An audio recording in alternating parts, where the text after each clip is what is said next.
All right. Hello. We are live. Welcome to the Spinning Backfist MMA show for Tuesday, June 24th, International Fight Week edition / UFC Baku recap. I don't know how much recapping we even need to do on that. Yeah. There was a lot of stinkers, unfortunately.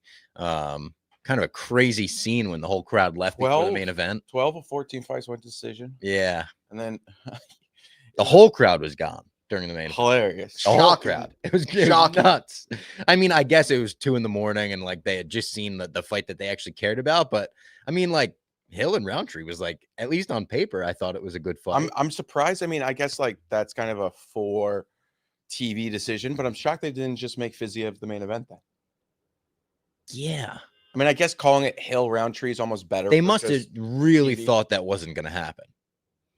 I mean, I guess they don't really care. They got their money. True. Yeah. I think it would have been tough to predict that everyone's just going to leave for the main event. Yeah. Like also for everyone. Like a main event that was supposed to be like, I mean, there was 3 knockdowns, so like it was supposed to be Fire Flame. Yeah. But I mean, it was kind of boring, but yeah, no. Pretty boring, awkward exchange afterwards.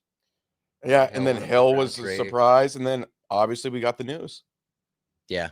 Truly all-time Dana deciding. I'm gonna talk about like random things throughout, and then someone's gonna like, what's the deal with heavyweights? Oh, John Jones called us last night. Good thing you brought that up. I almost forgot. Yeah, and he retired. Yeah, the most like lackluster, disappointing, like retirement for a GOAT of all time. Yeah, I mean, it was just so weird where you almost wish he would like lie, and then I guess you don't want to like kick off International Fight Week, but then by the way, like this big fight you wanted, not happening. Yeah. So I guess he was trying to probably put it across in the most like whatever way possible, even though it's obviously going to cause stir. We have Stephen A. Smith ranting about it, which I always find hilarious. Yeah, I had to bring it up on the rundown yesterday just to slander John Jones a little more. I've calmed down a little bit. Like in the heat of the moment, I was on my way home from like a dinner, watching the main event on my phone. On my way home from dinner, and in the backseat of an Uber, I was just grumbling slander at my fiance, not at her, but John Jones slander at her. Well, if you were doing at her, it would be very John Jones. That would have been it would have been John Jones. It's like, you don't understand this fucking guy. I was like, it's been how many months? It's been how many months since November? I mean, he should have fought Aspinall in November. They had to fucking book him against Stipe. I was just grumbling slander at Jones, and then it comes out hours later. Oh yeah, he might have been involved in another hit and run at the same time. Also, I think you could make an argument. Stipe A's retirement was ruined by John Jones because we didn't even get like Stipe retired in a half empty MSG. Yep. And I mean, obviously he lost, and that was because it was a fair fight. I thought it would be a Jones retirement too, kind of. People are saying the Gone fight was thrown. I don't know if it was thrown. I disagree. It was a. People quote tweeted after the John Jones retirement. Yeah. Quote tweeted, and they were like, "You will never convince me this wasn't fixed." That's how bad Gone is. Yeah. They can't even comprehend he's that much of a fish on the mat. It's like, I mean, I had a feeling this was going to happen. I thought somehow he would just like nut up and just not use this whole like, oh, it's always going to be like another one. Like, no, this is the one. Yeah. Like Aspinall's the guy. There's not another guy. Don't tell me like, oh, I'm just going to fight one more. Then another guy is going to pop up and be like, oh, you have to fight this guy now. No, it was one guy. You should have fought him 2 years ago. Yeah. He's also even the age thing. Like he's 38 and Aspinall's like 32. Yeah. Like it's not like it's not this like, oh, he's like 40. You're fighting like a 27-year-old. I know that. Like, I said that on the rundown too. He's only like 6, which I know it's a lot. But I mean, I don't know. It's obviously frustrating for the fans, but the biggest loser of this is Tom Aspinall. And it's not even because of this one fight. I think what it really is I'll say it from the perspective of someone like me who thinks he's going to go down as like the greatest heavyweight of all time. He's going to go on like an insane run. But the problem is if he goes on the run with the current heavyweight talent pool, he'll never be like truly vindicated because 100%. He didn't get this opportunity. Yeah. So if he goes on a run where he just wins for the next like 3 years, say he defends it like 5-6 times, even though that'll be like a heavyweight record and it will be incredible and he will be looked at as like the GOAT heavyweight, he'll never get the true respect he deserves. He might not even be looked at as the GOAT heavyweight. I think if he went on a run, like if he defended it 4 times, defended like 5-6 times in a row, I think he would be. But it's just so brutal where, he's just not going to get vindicated. Like John Jones was his ticket to like vindication for how great he is. Yeah, and It's weird. We're in a really weird spot in the heavyweight division right now because, I mean, the Gane fight's big because it's England versus France, but how like that is a fight that will happen. But Aspinall, in all of our opinions, is levels above him. And then after that, I mean, Gelton, it will be an interesting test, but I think he'll be fine there. I and think then he smokes Gelton. After that, it's like he already dominated Volkov, and he's gotten better. And then you want to know who crazy has like the most real path? Yeah. Is Waldo. Yeah. Because he's fighting. Right. He's fighting. He's number 7. Yeah. He's fighting Pavlovich Yeah. in what, August?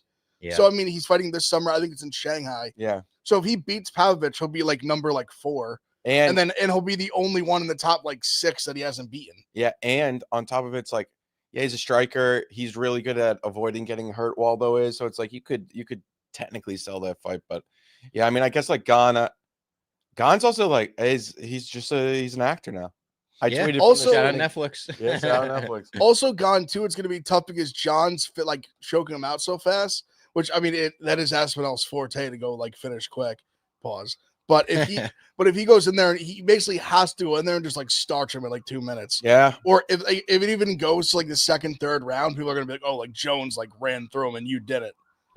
Before we go further, let's tell everyone about one of our sponsors here at the Spin and Backfist MMA show. It is Game Time. We love Game Time. You hear the sirens because they're like, we can't believe those deals. We got to arrest somebody. You must be stealing those tickets. They're so cheap on Game Time. Yep. There's nothing like getting to a baseball game, especially last minute. And lucky for us, we always use Game Time. It's the official ticketing partner of Barstool Sports. Game Time makes getting tickets faster and easier. Prices on the app actually go down the closer it gets to showtime or game time. If you look at Game Time right now, you could get tickets to any ballpark in the country very cheap. A's at Yankees fireworks night this Friday, $41 gets you into Yankee Stadium. It's an amazing deal on Game Time. So take the guesswork out of buying tickets with Game Time. Download the Game Time app, create an account, and use code BACKFIST for $20 off your first purchase. Terms apply. Again, create an account and redeem code BACKFIST, BACKFIST for $20 off. Download the Game Time app today. What time is it? Game time. Fiziev looked great. That was a great one for him. Fantastic. And Roundtree Yuri, I think, is a fight that is one of the more intriguing fights to make in the UFC. Yeah. And I think it could happen soon. I mean, hopefully Yuri's he's in college. He just graduated or something. You see that picture? Like a lawyer. Yeah. Congrats to him. Orobai is also another guy who's very interesting because it's like, did you see what Dana said? He's like, Orobai came up to me after and was like, I'm a future champ. Oh, yeah. And Dana said, get your weight in check, bro. Which is very true. This is the second time. Yeah, no, it's like, get your weight. And it's not even like he missed, he had to do a 165 for the second time.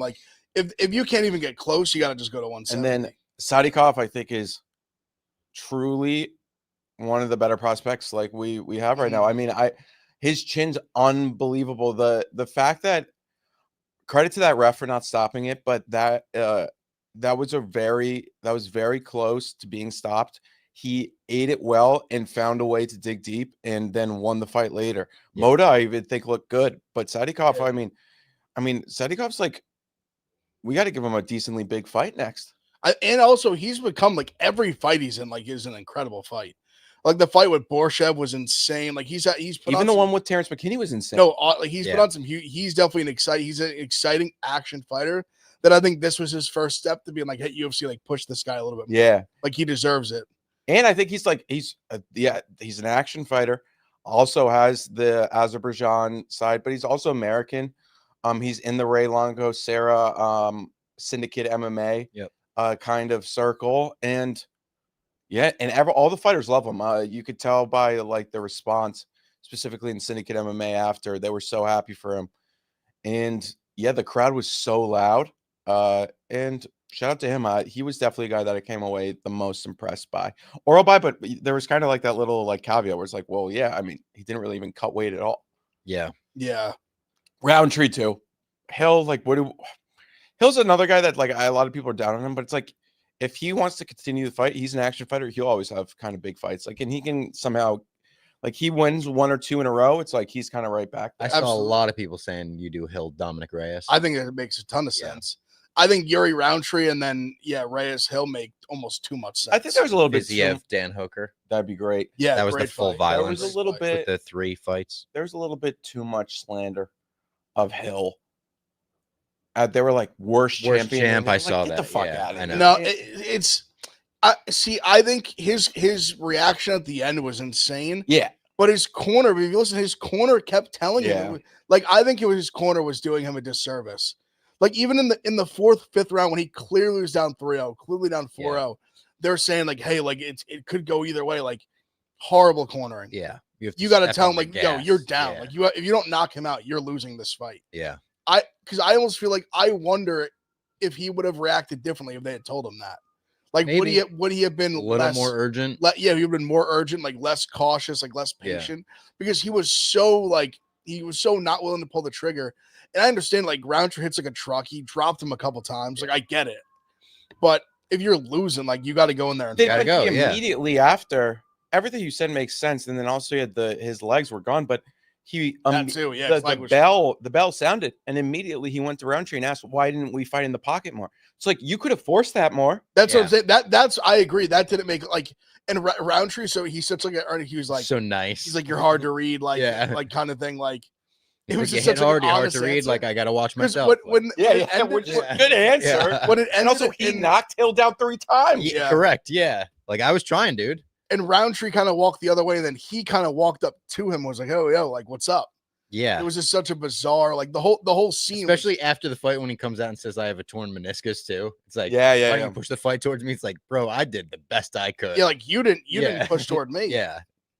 What else was going on? Oh, the Dana separating Canelo Crawford was just an interesting, like, what a visual. It's, like, weird to see. And then he said that Noche and that fight will be like back to back. So I would assume Noche will be first, right? Probably 4 p.m. like the 4 p.m. start. Yeah, ends around 10. Yeah, I would think so. That'll be cool, like a big pay-per-view, but, like, will probably be earlier in general. But it's not a pay-per-view into. Or that's right, it's not pay-per-view. So yeah, because they moved it to San Antonio. I think it's right. just a fight night. But I think they'll put, like, I mean, it'll be huge still. Diego will probably fight on that, right? Yeah, I would think it has to be. They got to do him Yair on it, man. Like, it just, how can you not? Like, Yair can't get the title shot. I can't live in that world. And then that world Gene can't Silva. Exist. You give Gene Silva though. Over see, Gene should have fight one more. I'd give it to him over Yair. I don't know. I'm with you. Yair's been finished in 2 of his last 3 fights. He has a win over a guy who is old, unranked from Bellator. Also, nobody would get on Volk for being like, I'm gonna wait for Yair Diego again, or like or Evloev. That's if Evloev's happening like somewhat soon, so in theory Yair could still wait for that. Yeah. I don't think. I mean, if Evloev, after everything he's been through, if he wins that fight and is not willing to turn around in like 3 months, they're gonna be like, bro, like, you just don't, like, what are we doing? By the way, it's official. Good riddance, John Jones, Tom Aspinall, the official heavyweight champ on the UFC. We got to check the pound for pound rankings. Dana may have left him in there. Oh, that's actually UFC rankings. Let's see. Pound for pound. Is John Jones gone? Yeah. Looks like everyone has moved up a spot. Tom Aspinall moved up 3 spots. They must have, and then they probably put in that UFC roster track. How did this happen? So they removed John Jones. Pretty much everyone below him moves up 1 spot. Alex Pereira stays exactly where he is. Hamzat is now ranked 15. And Aspinall moved up 3 spots. They're like, he intimidated the hell out of him to the point, you're up 3 spots from that. Yeah, that's weird. I mean, I think it's all like rankings based on you have to submit them. I don't know. It's weird. That is funny, though. Pantoja is always criminally underrated on those two. Yeah. He's 8 right now. Like, the guy's defended his belt 3 times. How many times does he have to? Like, how many times do you have defended to be considered like a top, like, 3, 4 with finishes too? The Pantoja dragon shorts, by the way. I think Luke Thomas was the one that tweeted this. I saw the first one this morning where he was like, Venom's getting better at this. 100% correct. I think those are fire. They're sick. Those are awesome. Pantoja needs a little bit more of a push. Yeah. He's also an exciting. I find Pantoja fights exciting. To play devil's advocate, I'd be like, I mean, he is co-main International Fight Week. True. Sure. That is a pretty big no, that's push. fair. That's fair. That's fair. Let's shout out another one of our sponsors before we get into International Fight Week. That is, of course, DraftKings. I think this is the right one. It is the right one. Hotels in Vegas may be booked solid this weekend. Yeah. Okay. But there's one vacancy left to be filled at UFC 317. A new lightweight champ will be crowned. Yep. Grab your own crown at DraftKings Sportsbook, the official sports betting partner of UFC. Topuria takes on Oliveira to fill the vacant men's lightweight title, and Alexander Pantoja defends the flyweight belt against Kai Kara-France in the co-main event. Who are you taking? If it's your first time betting on DraftKings, just pick something simple like a fighter to win and make your pick. It's that easy. And if you're new to DraftKings, check this out. New customers who bet $5 will get $150 in bonus bets instantly. Download the DraftKings Sportsbook app now and use code BACKFIST. That's code BACKFIST for new customers to get $150 in bonus bets instantly when you bet just $5 only on DraftKings. The crown is yours, and we'll be using DraftKings all weekend and all summer long on UFC. And I will say, I mean, obviously, I love going to all fights, PFL, UFC, anything, boxing. Obviously, we tried to go to the Times Square event. Yep. Our tickets weren't great. It was kind of like a turkey kind of put up. Hard to see, but still. I will say, as a fan of the sport of combat in general, being able to see Oliveira and Topuria will definitely be a bucket list thing for me. Specifically, yeah. I haven't seen Oliveira and the Oliveira walk. Actually, I have at MSG, but I think Topuria, and also, I mean, dude, Oliveira is disgustingly big on TikTok. I think he may be like is he close to the biggest star in the UFC? He's close. I think I'm glad you said that, because I think people don't appreciate how I think he's Younger legit. people? I think he's legit top like 3 or 4. Yeah. Because I remember it really hit me. I remember we talked about on the show when he was when he fought Benny Dariush in Canada. Yeah, Montreal. The pop for him, I've never on TV I don't think I've ever heard a pop that loud on TV. And like he was, because that was obviously like a classic of bantamweight women's like main event. Like, yeah. Everyone in that building was there to see Charles Oliveira. That's what they paid to see. And Travis Shawn told me at UFC 315, or what's this weekend? 17. We got money, by the way. Okay, by the way. Oh, I was making super chat. Derek Campo, $4.99 says Almeida smokes Aspinall, Reyes smokes Poetan, Gaethje has pillow hands. Fascinating. Shout out Derek Campo. Thank you. $5. We appreciate it. We appreciate any money sent. $5. Reyes smokes Poetan, he says. I was just gonna say the overall amount of shirts you'll see of Charles Oliveira at any UFC event, I think, is number Harrison one. Francesa has one. Yeah, I call Harrison such a TikTok UFC fan, but I mean that's good. We want fans. He said Charles' favorite fighter. Yeah, that list that he put but that's out, to show you the youth. The he youth said he's loves going to Charles. destroy Topuria. I talked to him about it. Remember that he gave what's his name, the new Korean zombie. Yeah, that's his favorite fighter. Favorite featherweight. 27 seconds of fight time. 27 seconds of fight time. He doesn't even have a contender series. No favorite middleweight either. No, he's just not a fan of the middleweight. With some of the fun, like the most fun fighters in the UFC, just loaded. All right. Do you want to get right into the card? Obviously, a lot of fights to break down. Yeah, no, it's gonna be. I mean, it starts off with some. By the way, speaking of Oliveira, the pictures of him next to Raul Rosas Jr. and then the pictures of Raul Rosas Jr. next to Topuria. Topuria's small, but like crazy. No. I mean, that might be a little camera manipulation, but Topuria is short. Yeah, but I don't think he's Rosas really makes him look tiny. He's more because Charles makes Rosas look tiny. Because Charles is probably like 5'11" and Topuria is like 5'7". Yeah, so significant. But they say even with Topuria walks around like 175, 180. Yeah, I actually think that's actually probably even more than that. That's like he said he's going to weigh in between like 175 and 180. I wonder, like on fight day. I wonder what Topuria will weigh on fight day. He said it would be between I want to say his exact was like 174 and 179. That's insane. What he'll weigh fight day. He said it like we'll probably see him at welterweight before all. But honestly, Charles had I could see Charles being like 180 on fight day. I don't think that'd be like insane. I think similar weight. He's taller. You notice it from his flyweight days to like Like even like when he like choked. I remember I was watching some of the old like when he choked out like Poirier. You see him in there like he just looks like a grown ass man, like a big like obviously you used to seeing him like early when he was like skinny, like 21 years old. Like he's a big guy. All right, let's get into the card. First fight on it: Nico Price versus Jacoby Smith. Smith minus 1,800. Nico Price plus 1,000. Yeah, I mean Jacoby Smith has a lot of hype on him. I will say like minus 1,800 is crazy hype. Nico Price like throws hard, so it's like who knows? I mean, he could catch him. That's a big price tag, but Jacoby Smith may be the real deal. They just want the card to kick off with a big finish. I think this he'll get a finish. He looks for finishes. Jacoby Smith is he has a wrestling background, but he has a fun wrestling background and kind of he's not someone who's just gonna lay and pray. He definitely goes for finishes. What's the under there right now? Under 1.5 minus 230. Yeah. I think I'd be shocked if this gets into the third round. I agree. I'd almost be surprised if it gets into the second. Yeah, I mean Jacoby's. I mean he's an Oklahoma State like legit like high level D1 guy. Yeah, I think even with Nico, like I think the chin's kind of like you seen with the Lawler fight and some other like he's I think not like the most resilient guy at this point. It's just like he's fight old. Yeah, like he's old, but he's also he's fight old as hell.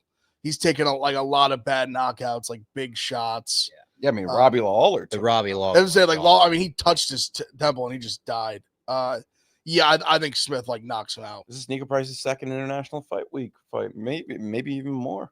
Might have had more. I mean, he's a guy who's been around for a while, and was a very fun fighter. Yeah. I like this kind of matchup though. This is a good first fight. International Fight Week for sure. Then Denise versus Hines. Denise minus 305. Alvin Hines plus 305. Yeah, plus 245. Another one where like I think Denise is gonna roll and easily win this fight. So Hines is like, it's interesting. Hines is coming from I think LFA. He has a good wrestling background, and we saw what Tabura did to Denise in the last fight. Yeah. I could potentially see a very similar outcome, but I think Denise is really, really good and levels above Hines. But like, it's getting to a point now where I was a little bit nervous to take Denise at minus 225. All the way up at minus 305, we're getting into a range where I'm like, Hines may, who knows? I mean, like, maybe a Hines round 2, round 3. We've seen Denise kind of slow down a little bit. But then also we saw Denise against Carl Williams, right? Yeah. And he defended all those takedowns. So it's like, I would probably say Hines is closer to Carl Williams than to Marcin Tybura. Like, Tybura has always been a disrespected fighter who's really, really good. Mm-hmm. I mean, I guess Denise a parlay, I don't know. Yeah, I agree. It's tough. Like it's one of those where at heavyweight, like you see a heavyweight, like a dog, like a guy with Denise who like hasn't been in the UFC that long. It's like enticing, but I watch Hines just like a little bit, just like highlights and stuff. I don't know. It's tough to like. It's so tough with a debuting guy. You just like don't know who they really are yet. Like this is where you kind of find you're gonna find out. I don't know if I believed in him like enough to bet on him, even at plus like 250? Plus 245. Yeah, 245. Yeah, it's probably like maybe Denise is a parlay piece. I'd probably agree, but like this line's like, I mean, he was at like minus 180 earlier. I know, like that was like 200. I thought. And now he's all the way up at the mind. Like that's a big, that's a big price, man. Especially with the wrestling downside. But I guess the Carl Williams. But you also wonder. The only thing with Williams, I think it's just worth mentioning. They did tell him before that fight, basically, don't wrestle. That is true, and he didn't really wrestle in that fight. They told him basically, we wrestle and you win, you're gonna get cut. And he didn't wrestle, lost, and still got cut. Yeah, he's like 3-1 in the UFC, got cut. Then we've got Jackson McVee versus Cedric Dumas. I've seen some people like are pissed that the UFC keeps giving Cedric. I'll be honest, it's insane. It is crazy. Like they've cut some guys before that have one allegation, not even proven. Never give them another shot back. Cedric Dumas has been arrested like 17 times.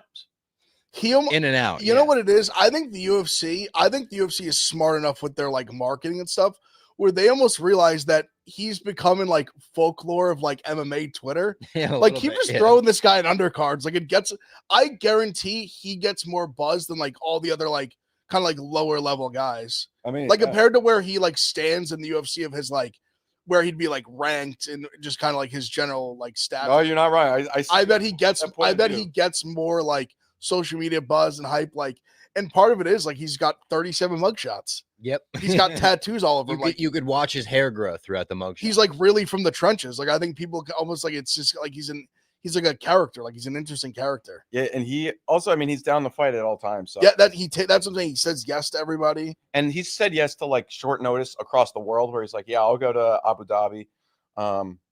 And yeah, so I mean, this fight in particular, I still have to watch his opponent a little bit more. I mean, what's the line right now? 155. It's going up. Yeah. Like McVeigh's minus 155. Yeah, so it's flipped. I saw when it opened, it was like, you might have caught it before me. I saw when they first announced it, I looked at the line. I think he was like a small, like almost like a minus 115, 105 yeah. kind of thing, like a pick 'em basically. I mean, I think it gets to a certain point where it may be enticed by Dumas. I mean, it's a guy with a lot of UFC experience, and like, I have to check in on this guy that he's fighting, but I do know he doesn't have, it's not like this guy's like a knock him out massive prospect, but the matchup may be tough for Dumas. I'll watch, but I mean, Dumas isn't a bad fighter. I only just strictly wiki capping. He's like 6-0 with 6 finishes. I don't know a ton about McVeigh or like his like style or anything. I just wiki capped, but I agree with you. I think it's kind of like if it keeps getting higher, where Dumas gets up to like 150, like more, you almost take it off just pure like his experience. All right, so it's McVeigh. Oh yeah. Okay, so he fought 2 weeks ago in LFA. He's a big finisher.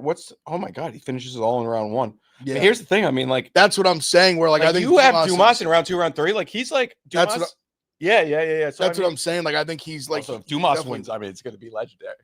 Yeah. If I'm in the building for a Dumas victory, I'm gonna be so fired up.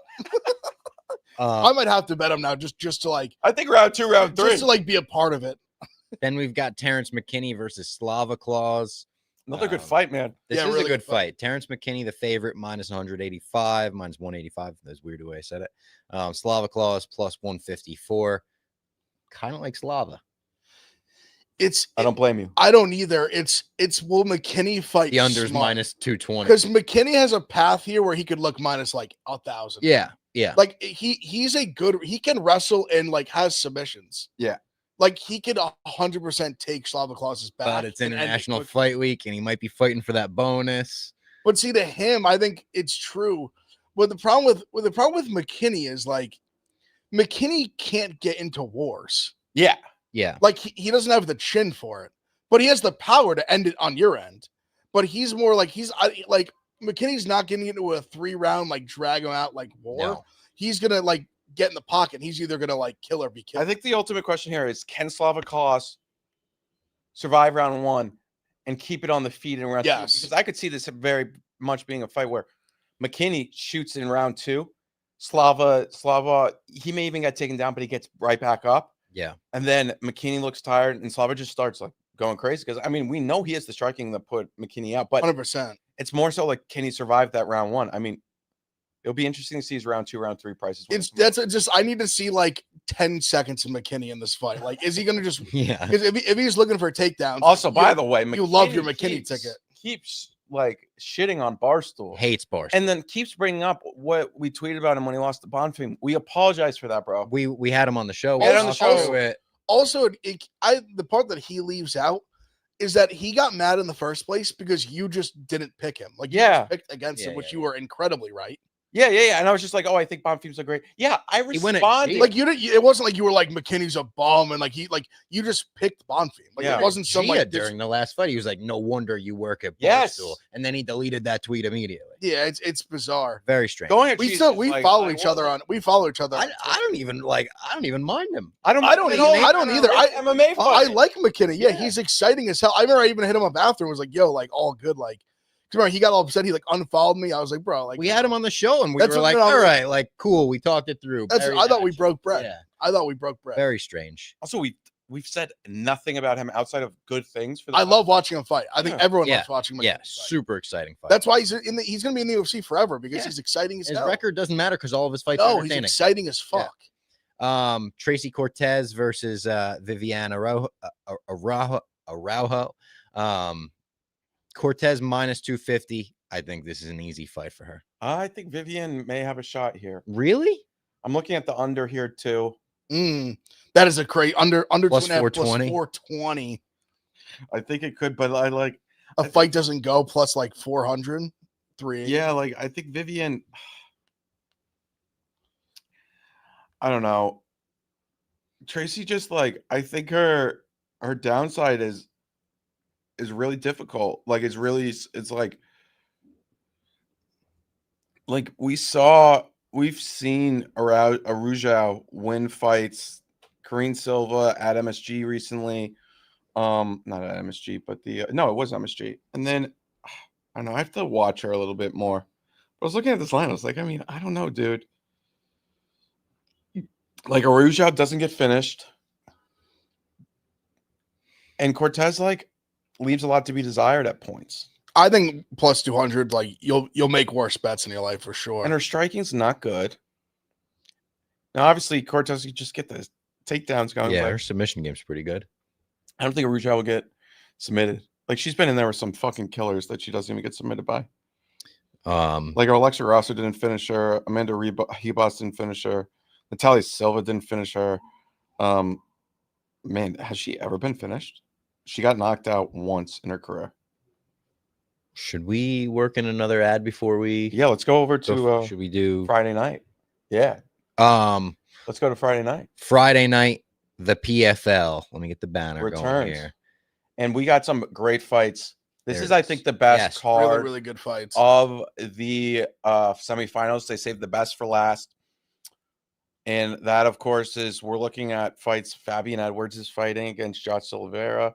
The other fight in that division at 185 is Dalton Rasta against Aaron Jeffrey. It's a rematch. This is the only loss in Dalton Rasta's career. He's looking to get back. Great fight there.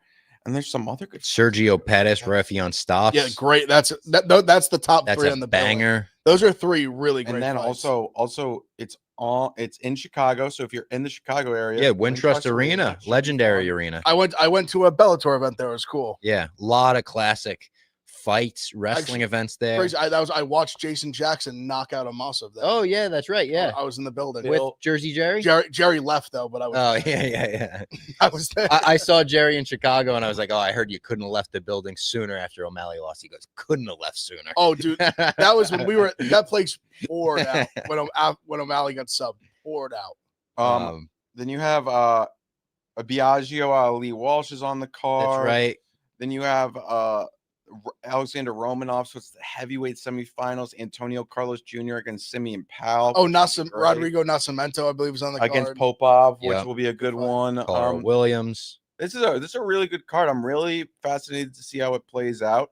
Friday, June 27th, 10:30 p.m. on ESPN. Yeah, definitely be tuned in. Should be a lot of fun. I'm definitely going to be betting Dalton Rasta. We're going to release that interview that I had with him. And then Phil Davis is fighting again. If you're going in person too, show up for the prelims. A lot of good prelims. The odds are up in 7:30. Yeah. Simeon Powell minus 166 is a very fascinating bet. Oleg Popov minus 210. I'm interested by. Phil Davis minus 250. Interesting. Romanov plus 140 against Moldavsky. And then Fabian Edwards is minus 540. I want to see what that under is. That's going to be a firefight, though. Yep. Yeah. Don't let those odds make you think it won't be. Silveira always fights, even when he loses. His fights are phenomenal to watch. Great main event. I can't wait for it. And then we'll finally have the finals all set. Obviously, there may be injuries, but it will be a lot of fun. And heavyweights, middleweights. Mm-hmm. And then there's, Rafion Stotts, Sergio Pettis. That's a banger. And Biagio Ali Walsh. That's my fight of the night prediction for sure. Stotts and Pettis. I think that'll be awesome. All right, back into the UFC card. Couple more fights to recap here before we send you over to Pick Central with Ev. Hyder Emil versus Jose Delgado. Delgado minus 180, Emil plus 150. The under 2.5 rounds minus 166 in this one. I think this should be a banger. Good featherweight fight on the card. This is a fight. This is a tailor-made for Dana White's if you don't know, now you know. Yep. This is the one where it's two guys that Delgado's had one UFC fight. Emil's had not 3. Big names, yeah. Emil's 3-0 with I believe 2 finishes. Mm-hmm. Delgado 1-0, including his contender 2-0 with 2 finishes. I love Emil in this fight, though. Yeah. I think he's undervalued. I've actually seen some Delgado love. I understand the love for Delgado in general as a prospect. And Emil's fascinating because even you look at him, he looks like he's 25, he's 35. Yeah. So he's like 3-0 in the UFC. He's 11-0. He's like a prospect, but he's 35 years old. It's go time. Like it's now. But he's fought his ass off. I'm pretty sure he's from like that like Diaz, like Stockton area, like camp. Like and he fights like that too. Like the Gomez fight was incredible. He's on like a torn knee. He's pushing forward. The Gomez That's fight, the part that almost scares me. He's a knee injury. The fight he only fought, it was like March 1st when he the Gomez fight was one of the best fights of the year. We got a awesome super chat. Sorry, I missed a super chat before. $5 from Dave Cost. When does it become a problem for the UFC when fights we want continue to fall through? Connor Chandler, Tom John, Islam Ilya even feels like an epidemic. I feel like I would assume fights have been falling through forever. Yeah, like, it's kind of like, but I think that's a really good question. It is a good question because that become more like the appeal of the UFC became the best always fight the best, and now it's McGregor Chandler's not the best. No, it's not. That's just on McGregor like not wanting to fight. Totally, like this is Jones Jones is walking away from like a generational fight, and then I think Ilya Islam could still happen potentially. Like, I don't think that's dead. Like I think there's a world where maybe it's unlikely. I think it's unlikely, but I think there's maybe a world where if like Ilya wins and Islam wins. I don't know if Islam would ever go back down again. Maybe not. But I wouldn't say like never say never, because I think that's such a super fight, and that's a way that he could touch both belts at the same time. Yeah. Where now he doesn't have the opportunity to do that. Shout out Dave for the super chat. Sorry I missed that before. I think money can always talk. Exactly. I know like the Islam camp, they'll make it seem as if they're not as money motivated. I think generational wealth, he already has it, but like beyond that is just, it may be possible with that fight. And also like Islam is a guy that seems like he really cares about his legacy. I mean, imagine Islam fighting Ilya like in Europe somewhere, like in a stadium. And if they both keep winning, it only makes the fight bigger. Also, but I will say though, I think it's pretty clear if Ilya wins this weekend. I think it's pretty clear what the next fight's going to be. So I think it's going to be Patty. Which is crazy to say. I still think there's a chance they might make Patty fight one more. Okay. I think Gaethje keeps saying I'll only fight for a title. Yeah.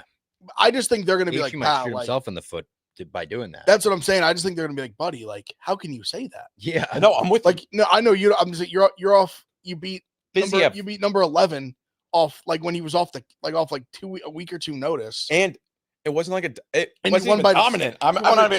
You won a 29-28 decision. He fought great, but like, and then you've had 2 title shots. You got to finish twice in a combined 2.5 rounds.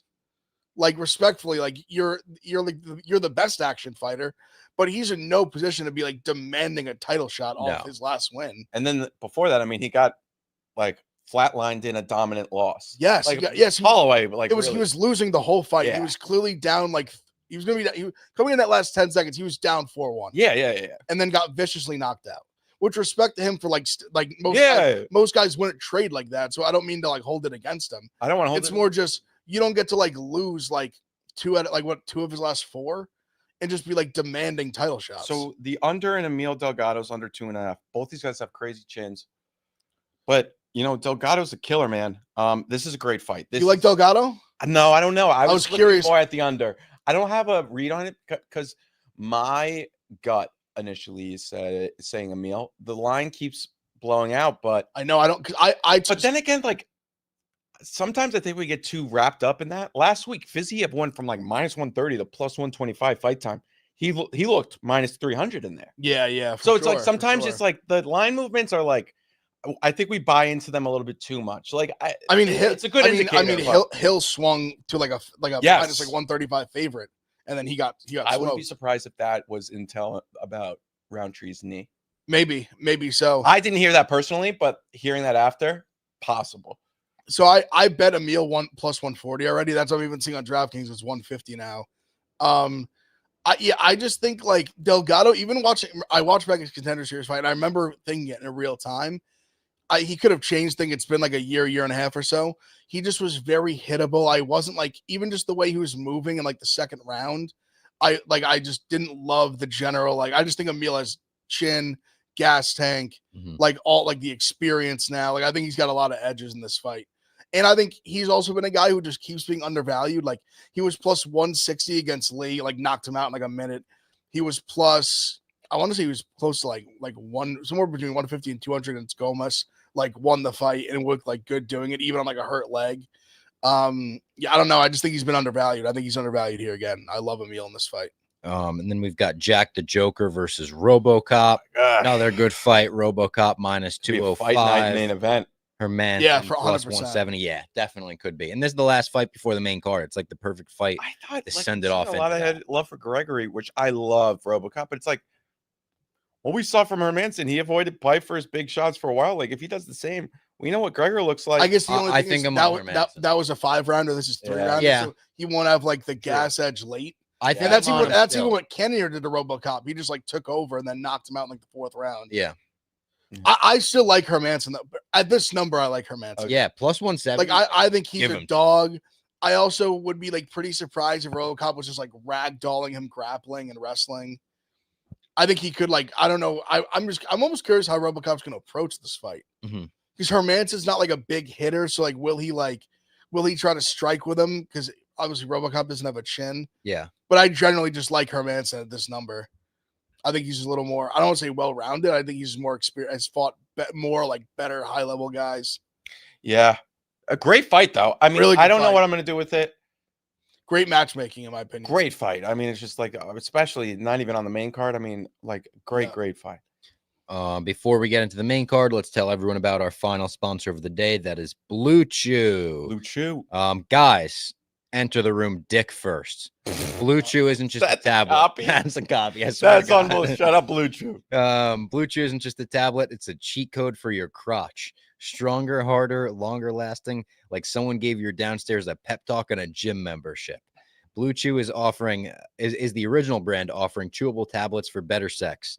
This ain't just a supplement, it's an erection resurrection. Guys, this isn't just about performance, this is about legacy or your third leg a C. Give the group chat something to talk about. You know, when you lay it down, they're talking about how it gets up.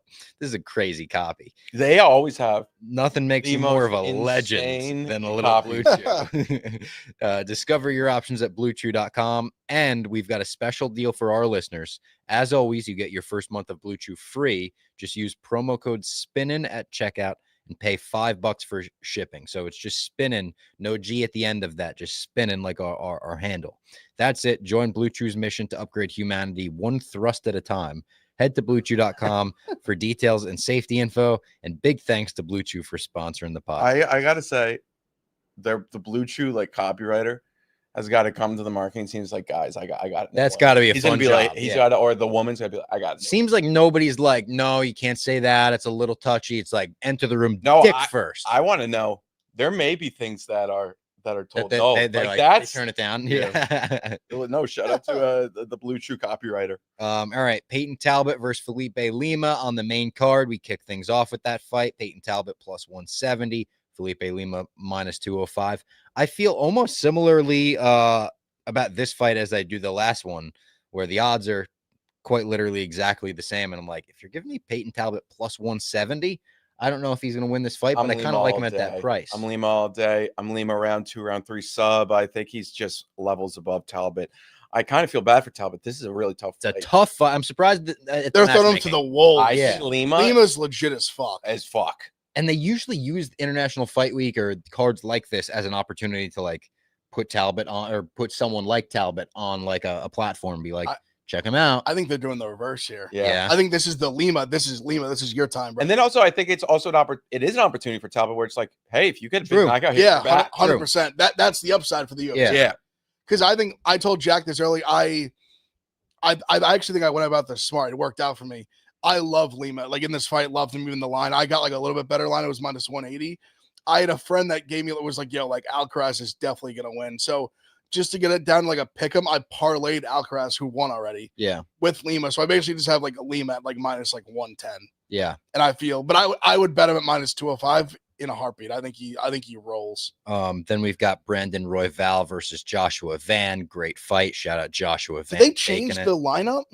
Did they? This is what it is. Did they made Moicano and Dariush ahead of it? Because on DraftKings, that's how they changed it. Yeah. They made they have Royval Van first. Yeah. That was the first time I'm seeing that. There was Trump meme, accidental Trump meme. Yeah. This is the first time I'm hearing that. I guess maybe they'll change it, but yeah, that Van minus 120, Royval plus 100. I don't know. It's tough, man. That is tough because I like Van, but it's like they're two guys I really love, and two guys I've loved to bet on too. Like Royval's come through for me as a dog so many times. This almost feels like a dog. It's like shocking. Like, how is he a dog again? Yeah. There's another me and Jack were talking about the other day. It's tough because even like my knee jerk was like Royval. Like, how easily it's Royval. Like, he's plus money, like no brainer. But then when you think about it, like Van's problem is like being hittable. Like, can he get caught? And like Royval's a very good striker, but he's not like a power puncher. Yeah.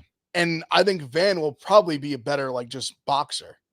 And that's where I have concerns for Royval is like, can Van just box him up for 3 rounds? Because I think he's capable of it. Yeah. But can Royval do enough crazy shit to like make it a dog fight? And super chat.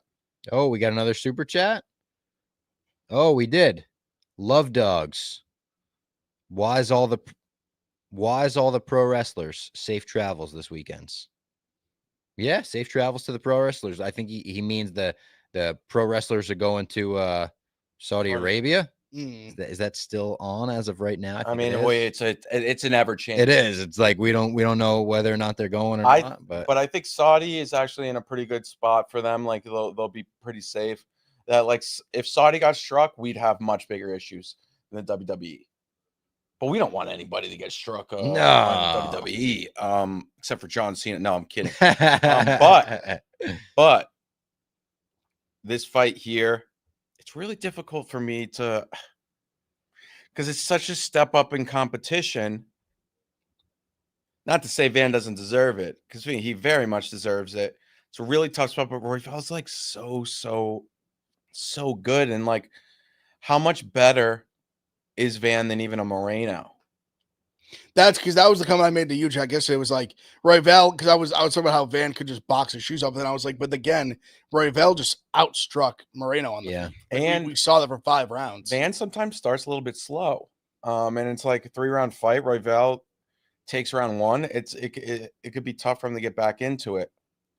But I mean, also what an opportunity. Something that's noted too: the original fight that Royval capped that was on, Royval had to pull out because he had like a horrific concussion. Yep. So I wonder. I hope for a second that's not still like lingering in training. He got like a real like they had like they said cold. It was like really really bad. Where like he like was in like dark rooms. Like he like was, it was like really like a brutal concussion. Yeah. Then we've got Dariush versus Moicano. Great fight. Money Moicano. Big spot. Moicano minus 122. Dariush plus 102. This is one where my heart says Moicano. My brain says maybe take a shot on Dariush plus 102. I kind of love Dariush here. Yeah. I loved it. He was even a bigger dog, I want to say, the last time they were going to make it. On that when Moicano got his title shot.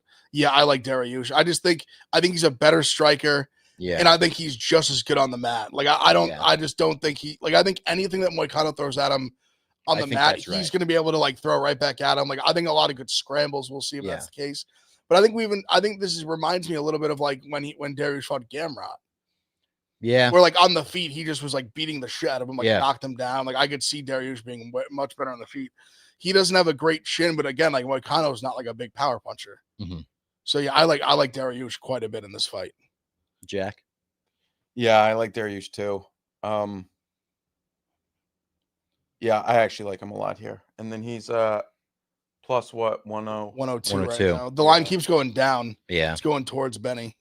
Pantoja versus Kai Kara France in the co-main event. Pantoja minus 258. I wonder if the line moved after they put out those fucking shorts. Kai Kara France plus 210. Love Pantoja here. This is another one that's tough for me too, because I like both Pantoja. I think I've bet him his last, I want to say 6 or 7 in a row. I think I bet him.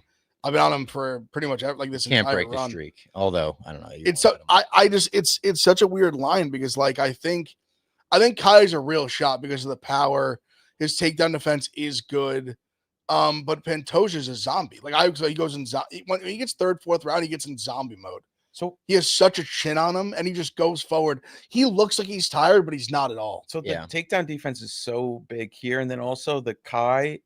So like we saw what Usyk did, and Pantoja won that fair and square. But I think Kai has a shot to really have a potential. Like who did you want going to that 5th round in the Usyk Pantoja? You wanted Usyk. Cool. Yeah. Who you wanted? Like if you were in the 5th round, going to the 5th round, Usyk Pantoja pre-fight. Yeah. What line would you probably have picked? Oh, if it's still going in the 5th round, you're saying? Let's say like you could have. You're saying to wait, like, traveled because you confused me because I would rather have Pantoja. Like if it's in round 5, like I trust is like the. I would have I think it was 2-2. And I had Usyk plus 250 or whatever. Yeah, I liked having that position at that time. Okay, if I see what you're saying with the big dog. With the big dog. I meant it just in like no in odds. General, no odds, 100%. I got you. 100%. What I keep thinking about here is though, like, could Kai like on the feet, he may be better. I think he is better on the feet. So, but it's close. Like Pantoja's good, underrated on the feet. Yeah, no, I agree. And can Kai put him out of there? Probably not. I'd be really shocked. He has big time power, so it's hard to, but Pantoja's been in there with everyone. Then the only thing what we think about Kai too is like Kai's most recent win.